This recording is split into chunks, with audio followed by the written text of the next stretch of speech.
right, I'm Hunter Bowling. Darin Langford. So tell us a little bit. You guys finished third place today with 1474. Is that correct? 1475. 1475.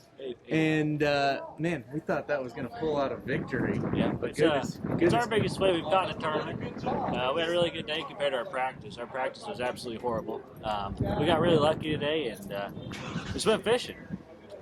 So we're here on the Grand Arm, put in at Bucksaw. Where'd you guys go today, and where'd you find the fish? We actually put in at Sparrowfoot, and we fished around that area within a mile or two each direction of Sparrowfoot. And the water's really dirty up there, but fish didn't seem to mind. The sun come out, which really helped, and I think that's why you've seen the big weights. We got the sunshine, really pulled them fish up. Yeah, so the backs of the creeks kind of got cold here recently with that snow melt coming in. What were you guys seeing on water temperature? What kind of difference were you seeing? You said it came up a little bit. Yeah, it started at 50, and then it got up to about 53 today, I think. So raised 3 degrees. I think that really helped out. Fish were really high in the water column, which is different, you know. We weren't prepared for that one. Yeah, so tell me a little bit about that. How shallow were they? We had fish today you couldn't even see on the scope. I mean, you could just see maybe the bottom of them a little bit, and actually we'd drop in. I had one I caught that was a 190, 191. Yep. That my sinker was barely under the water, and when I set the hook, the fish just come in the boat.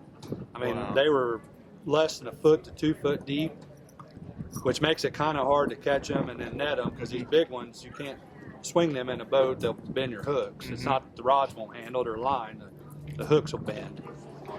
So in practice, that is not what you guys found, correct? Yeah. Yesterday we struggled to catch even our 7 crappie. We just really had to struggle to move around. Today what we main thing did, we put our troll motor on high and covered a lot of water. So they're so high up that the live scope can't see them. That's crazy, and it sounded like a lot of teams didn't pick up on that today. Yeah. So how did you guys pick up on it? We dropped on one, and it was a crappie, and then we got it honed in on it. But if we wouldn't have dropped it and caught one of them crappie, we'd have probably never seen it.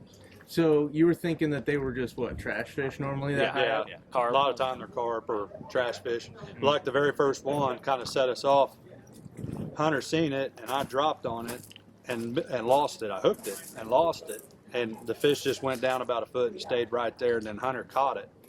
And it was a nice fish. It was a 160, which wouldn't have done nothing for you today, but still a good fish. Yeah. But that kind of set us off to start looking for that and not run past them fish. Go ahead and give them an opportunity. A lot of them were carp, but a lot of them were the right thing too. Were they bunched up? Were they suspended? Were they unstructured? No, they were just wide open water, and it'd be one crappie by himself. You just had to keep searching. And they're just floating around. There's not a bunch of shad up there and big schools. We didn't. I don't know that we've seen a shad today at all. There wasn't. Interesting. We did. After we got to thinking about it, we was kind of on a channel swing around 2 points, and it would have.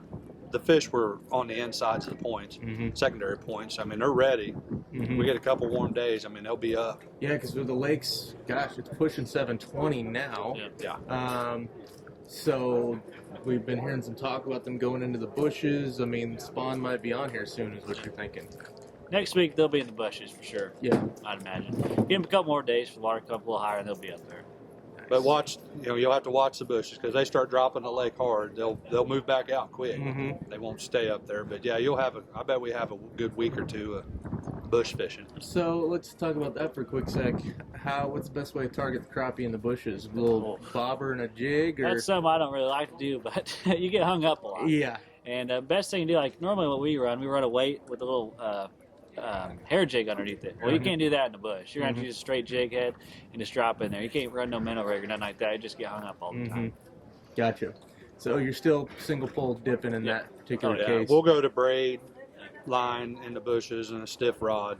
And really, you'll just have to yank them right out of there. 8, 10-pound braid?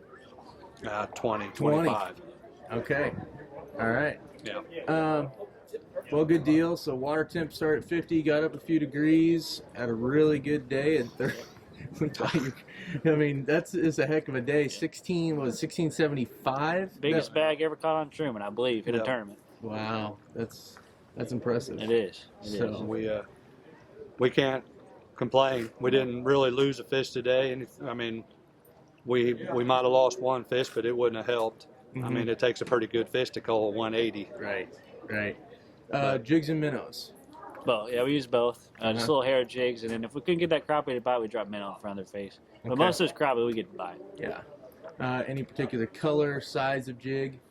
I use a little 32nd ounce hair jig, but I don't think the color matters too much right now, because everything we threw out and basically bit it today. So.